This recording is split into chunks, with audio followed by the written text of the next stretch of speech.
Hello student, welcome back in another video of class 11th biology. The chapter name is biological classification. In last video we discussed about kingdom Monera and we study about Archaebacteria and the classification of Archaebacteria, the characteristic of Archaebacteria and the structure of Eubacteria, the structural representation or diagrammatic representation of Eubacteria. तो पिछले video के अंदर हमने archaebacteria को ख़त्म कर लिया था। आर्कीबैक्टीरिया के अंदर कौन कौन से एग्जाम्पल्स होते हैं, मेथेनोजेंस होते हैं, हेलोफिल्स होते हैं, ठीक है, थर्मो एसिडोफिल्स होते हैं, इन सभी की आपने स्टडी की थी आर्कीबैक्टीरिया के अंदर। सबसे प्रिमिटिव टाइप के जो बैक्टीरिया होते हैं उनको क्या बोलते हैं, archaebacteria.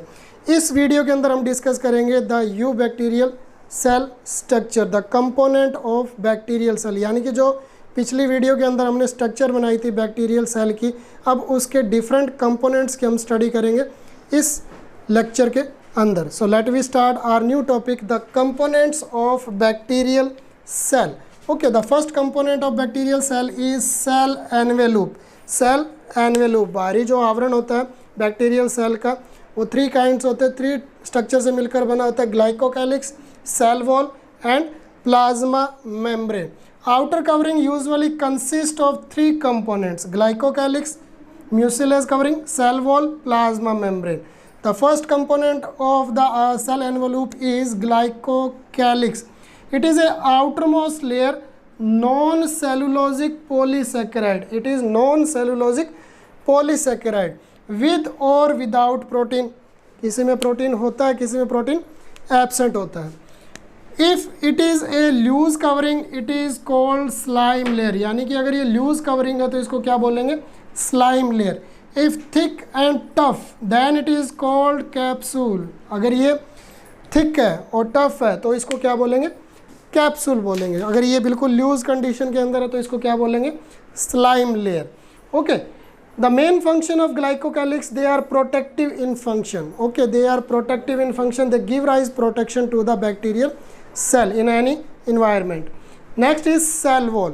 Okay, in last video we discussed about the cell wall of the bacterial cell is made up by peptidoglycan, but in Archaebacteria the cell wall is not made up by peptidoglycan, but in this Eubacteria the cell wall is made up by peptidoglycan. It is rigid solid covering, protects bursting in hypotonic solution. अगर hypotonic solution के अंदर किसी भी cell को रखते हैं तो वो स्वेल होती है, ठीक है, लेकिन यहाँ सेल वॉल क्या कर रही है, पेप्टिडोग्लाइकेन से बनी हुई है, इस वजह से ये क्या करती है, इसकी ब्रस्टिंग को रोकता है हाइपोटोनिक सॉल्यूशन के अंदर पेप्टिडोग्लाइकेन सेल वॉल, ठीक है। अब पेप्टिडोग्लाइकेन क्या होता है, एक पॉलीमर होता है, किसका, peptidoglycan chain is made up of repeating unit of N acetyl glucosamine, N acetyl glucosamine and N acetyl muramic acid, N acetyl muramic acid, ठीक है। तो पेप्टिडोग्लाइकेन किसका बहुलक है या किसका पॉलीमर है, N acetyl glucosamine and N acetyl muramic acid. अगर कई बार नीट क्वेश्चन के अंदर इनका फॉर्मूला पूछ लेते हैं, जैसे एन एसिटाइल ग्लूकोसामीन का फॉर्मूला क्या है, तो C8, यहाँ मैं लिख देता हूँ थोड़ा, C8H15NO6 N acetyl glucosamine and N acetyl muramic acid C11H19NO8। Okay, this is a formula of N acetyl muramic acid. कई बार नीट क्वेश्चन में ये क्वेश्चन पूछा है, इनका फॉर्मूला पूछ लेते हैं, या सीधा ये पूछ सकते हैं भी पेप्टिडोग्लाइकेन किसका बहुलक है या किसका पॉलीमर है या किससे बना हुआ है, तो ये N acetyl glucosamine and N acetyl muramic acid से बना हुआ है। This is all about cell wall of bacterial cell. Now we move on plasma membrane. Plasma membrane is selectively permeable, only selective material is come inside the cell. सिर्फ selective material ही अंदर आ सकते हैं, नॉन सेलेक्टिव मटेरियल नहीं आ सकते। So it is selectively permeable in nature. It is metabolically active in bacteria. ये metabolically active क्यों होती है, क्योंकि जो बैक्टीरियल सेल की जो प्लाज्मा मेम्ब्रेन है वो इनसाइड, सेल के इनसाइड के अंदर क्या करती है, फोल्डिंग करके एक स्ट्रक्चर बनाती है जिसको बोलते हैं मीजोजोम, ठीक है। और ये मीजोजोम सेम वही फंक्शन करता है जो यूकैरियोटिक सेल के अंदर माइटोकॉन्ड्रिया करता है। यानी माइटोकॉन्ड्रिया का फंक्शन क्या होता है, ये रेस्पिरेशन करता है, पावर हाउस ऑफ सेल होता है। तो इसी के जैसे फंक्शन प्रोकैरियोटिक सेल के अंदर कौन करता है, मेसोसोम करता है। तो बैक्टीरियल सेल की जो प्लाज्मा मेम्ब्रेन होती है वो मेटाबॉलिकली एक्टिव होती है, रेस्पिरेशन करती है, क्योंकि इसके अंदर मेसोसोम्स बनता है। Okay, it take part in respiration, synthesis of lipids and cell wall components. Cell wall के कंपोनेंट्स बनाने में भी कौन हेल्प कर रहा है, प्लाज्मा मेम्ब्रेन कर रही है। Space between plasma membrane and cell wall is called periplasmic space. Very very important. एक स्पेस प्रेजेंट होता है सेल वॉल और प्लाज्मा मेम्ब्रेन के बीच में बैक्टीरियल सेल में, जिसको बोलते हैं पेरीप्लाज्मिक स्पेस। यहाँ देखोगे प्लाज्मा मेम्ब्रेन और सेल वॉल के बीच के मैंने रेड कलर का एक स्पेस दिखाया, इसको क्या बोलते हैं, पेरीप्लाज्मिक स्पेस। यहाँ कन्फ्यूज़न हो सकता है, क्वेश्चन अगर बने the periplasmic space is present between, तो कई बच्चे क्या करेंगे, ग्लाइकोकैलिक्स और सेल वॉल लिख देंगे, लेकिन नहीं, ये प्रेजेंट होता है सेल वॉल और प्लाज्मा मेम्ब्रेन के बीच के अंदर। So the space between plasma membrane and cell wall is called periplasmic space. Now we move on the second component of the bacterial cell is cytoplasm. अब bacterial cell का जो cytoplasm होता है उसके अंदर membrane bound cell organelles absent होते हैं, जैसे mitochondria, Golgi body, endoplasmic reticulum, centriole etcetera. These organelles are absent in cytoplasm. Okay, so membrane bounded cell organelles are absent in cytoplasm.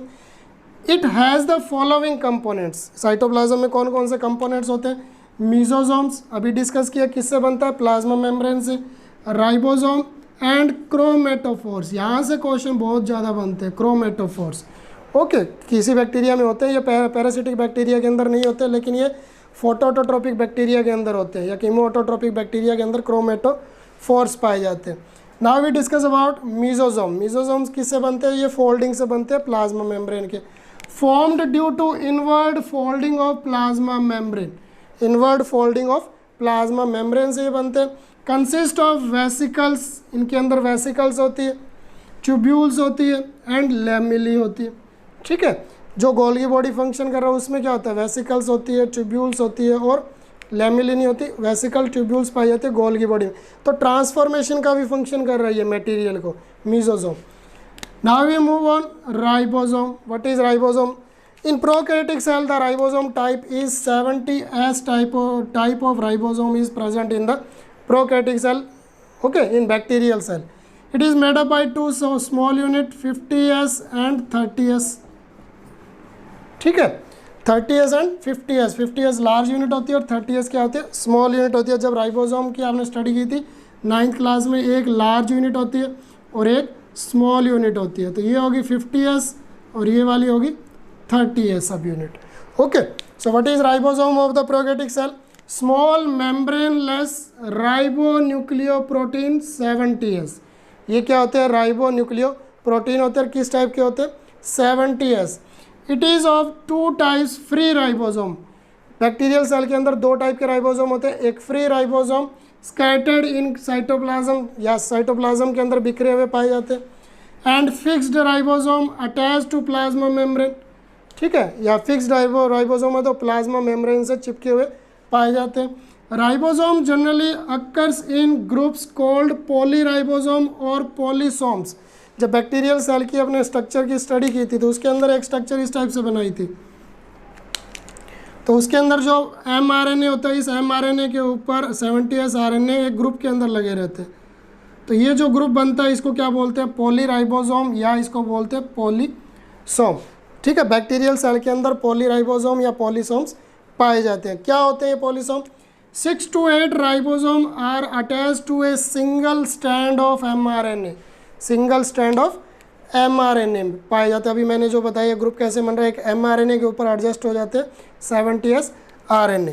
Now we move on chromatophores. Chromatophores found in photo autotropic bacteria. ये किसके अंदर मिलते हैं, photo autotropic bacteria मिलते हैं। ये parasitic में नहीं मिलते और ये सेप्रोफिटिक बैक्टीरिया में नहीं मिलते। किस में होते हैं, फोटो ऑटोट्रोपिक बैक्टीरिया के अंदर क्रोमेटोफोर्स पाए जाते हैं। In green bacteria they are also called chlorosomes. They are also called chlorosome, यानी ग्रीन बैक्टीरिया के अंदर इनको क्या बोलते हैं, क्लोरोसोम बोलते हैं। क्लोरोसोम कंटेन फोटोसिंथेटिक पिगमेंट। अभी इन क्लोरोसोम कंटेन फोटोसिंथेटिक पिगमेंट, कौन कौन से फोटोसिंथेटिक पिगमेंट होते हैं, जैसे प्लांट्स के अंदर क्लोरोफिल होता है, वैसे ही बैक्टीरिया के अंदर होता है bacteriochlorophyll, the main pigment bacteriochlorophyll, bacteriopheophytin and carotenoids, ये सभी पिगमेंट्स पाए जाते हैं क्लोरोसोम्स के अंदर, इन बैक्टीरियल सेल के अंदर। Okay, so these are the components of cytoplasm. Now we move on nucleoid. Okay, जब हमने डिस्कस की थी प्रोकैरियोटिक सेल, जब मतलब ये बैक्टीरिया क्या होता है, प्रोकैरियोटिक सेल होता है, और pro means primitive and karyon means nucleus, यानी कि जिनके अंदर प्रिमिटिव टाइप का न्यूक्लियस पाया जाता है उनको क्या कहते हैं हम, प्रोकैरियोट्स। ठीक है, तो बैक्टीरिया क्या है, एक प्रोकैरियोटिक सेल है, तो इसका जो न्यूक्लियस होता है उसको बोलते हैं nucleoid, because the nucleus of the prokaryotic cell do not having nucleoplasm, nucleolus and nuclear membrane और न्यूक्लियर एनवेलूम। तो ये सभी चीज़ें एब्सेंट होती है, तो जो न्यूक्लियस बनेगा तो उसको क्या बोलेंगे, प्रिमिटिव न्यूक्लियस, और न्यूक्लियस का नाम क्या होगा, nucleoid. Okay, it is the genetic material of bacteria consist of single circular double standard super coiled DNA, super coiled DNA. अब इस जेनेटिकल मटेरियल के अलावा एक सर्कुलर एक्स्ट्रा क्रोमोसोमल डीएनए और पाया जाता है जिसको बोलते हैं प्लाज्मिड। इस प्लाज्मिड की स्टडी करेंगे अपने 12th क्लास के अंदर, बायोटेक्नोलॉजी चैप्टर के अंदर बहुत यूज़ होता है प्लाज्मिड का।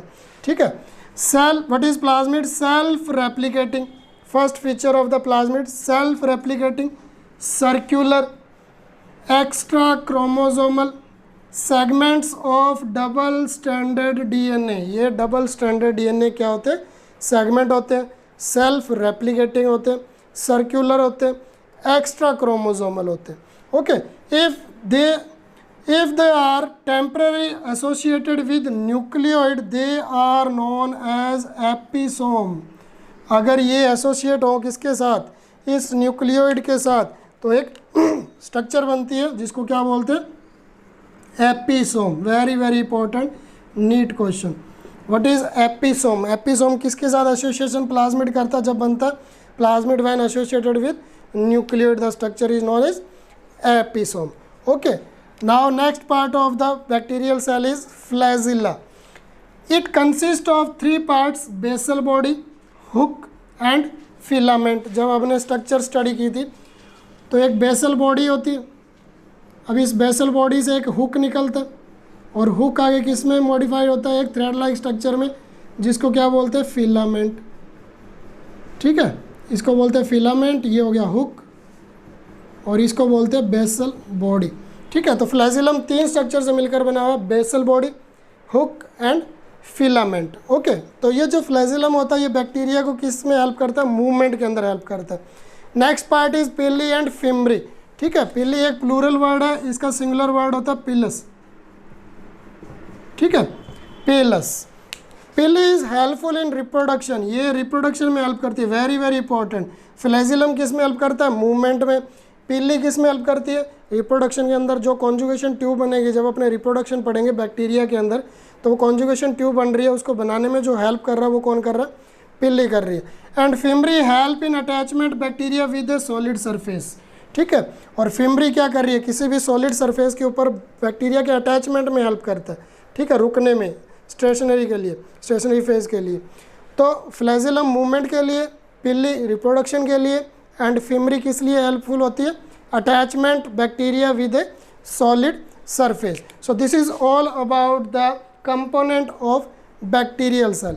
Next video we discuss about the classification of different kind of bacteria and the nutrition in bacteria and the reproduction type in bacteria. So thank you student.